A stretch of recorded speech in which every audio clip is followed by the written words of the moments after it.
Étant lesbienne, on peut avoir le sentiment qu'on aura toujours quelque chose d'au moins un peu plus masculin que les hétéros, que les femmes hétéros.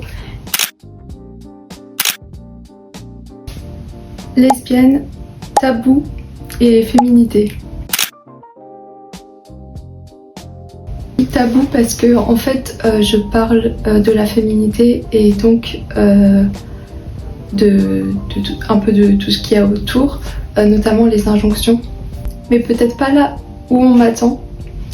Et j'ai volontairement écrit donc un couple de femmes, entre deux femmes très féminines, et justement là où le regard masculin n'a pas sa place, qu'est-ce qu'on en fait de tout ça?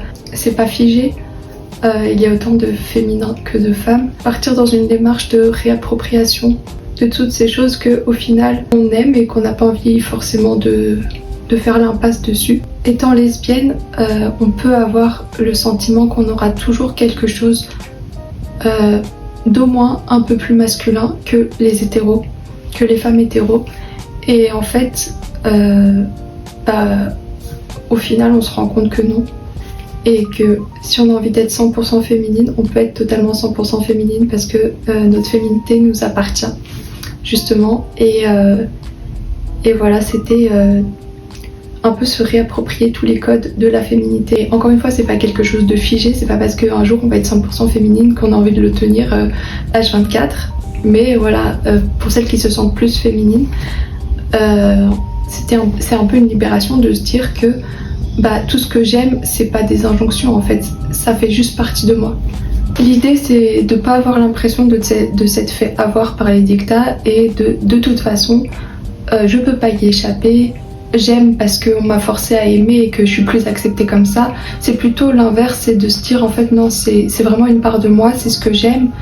Certaines personnes ont voulu se l'approprier et en faire des injonctions, mais au final, cette essence-là, elle est à moi et peu importe la perception qu'en ont les gens, j'en fais ce que je veux et je peux l'incarner. Les autres femmes, c'est l'histoire d'un groupe de 4 amies. On les suit à la fin du lycée quand elles vont passer le bac et on va voir comment en fait le groupe se divise pour se retrouver 6 ans plus tard quand elles auront grandi, évolué et voir si elles vont renouer. On suit plus particulièrement Jeanne et Amélia. Jeanne qui remplit naturellement tous les critères de beauté et Amélia qui a grandi avec l'idée que le physique ne compte pas et que la beauté ne peut venir que de l'intérieur. Alors forcément, quand elle va se retrouver à avoir de l'attirance pour Jeanne, ça va un petit peu la perturber et elle va se retrouver face à sa propre définition de la beauté en fait. Et petit à petit, il va y avoir des tensions et voilà, on va voir comment 6 ans plus tard elles auront évolué et est-ce qu'elles vont pouvoir se retrouver. Girls Pride and Prejudice est paru aux éditions Prisma fin 2024 et ça m'a apporté beaucoup de choses et notamment j'ai appris un peu comment fonctionnaient les maisons d'édition, mais je parle de manière générale et je me suis rendu compte et je trouve ça dommage, qu'on ne prend pas du tout l'auteur comme un artiste à part entière. On prend un de ses romans par-ci par-là, on le market en tant qu'objet presque périssable et cette façon de faire ne me convient pas parce que tout simplement j'ai écrit un roman, j'y ai passé du temps, j'y ai passé des réflexions, des doutes pendant des mois, ça peut être parfois des années et en fait je suis là et j'ai envie d'être au centre de mon art. Je suis un petit peu déçue que voilà, dans l'édition on ne place pas les auteurs en tant qu'artistes au centre de leur art. On ne fasse pas attention à la vision générale de leur œuvre, de ce qu'ils veulent proposer maintenant et dans le temps. Et je trouve ça dommage parce que vraiment on prend leurs romans de façon individuelle et on en fait voilà, des objets périssables et moi j'aime pas du tout. J'ai envie mais j'ai envie de le faire d'une façon qui me corresponde et je sais pas si on peut trouver ça aujourd'hui. Dans tous les cas, il y a l'auto-édition et avec l'auto-édition, voilà, moi j'ai envie de me placer au centre de mon art. C'est quand même moi qui écris les romans, c'est moi qui les publie, c'est moi qui les propose et c'est moi qui ai une vision globale de ce que j'ai envie de faire et voilà, je sais ce que je veux, j'ai envie que mes romans fonctionnent. Donc j'aime pas du tout le fait d'écrire un roman et de se dire oh, je sais pas trop s'il est bien, on verra bien s'il marche, j'en attends rien, enfin c'est pas possible, ça marche pas comme ça. Si vraiment tu veux publier un roman, tu veux qu'il fonctionne, tu sais que ton roman est bien parce que ça sort de toi. Je pense qu'il faut voilà, vraiment replacer l'auteur au centre de son art et de son œuvre et moi c'est vraiment ce que j'ai envie de proposer.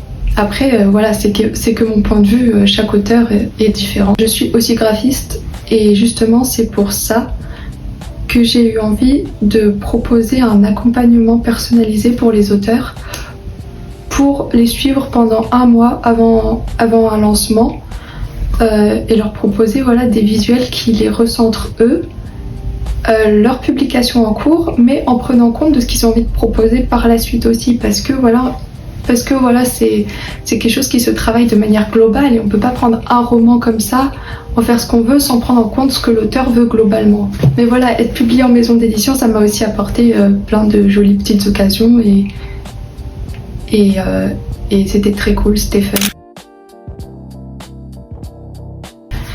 Pourquoi je fais ça? Pourquoi j'écris? D'abord, j'ai commencé à le faire pour moi. J'ai toujours aimé l'art de toute façon, j'ai toujours voulu être artiste et en fait le fait de vouloir partager mes écrits c'est venu très naturellement parce qu'en fait j'ai envie de faire du bien aux gens avec ce que j'écris.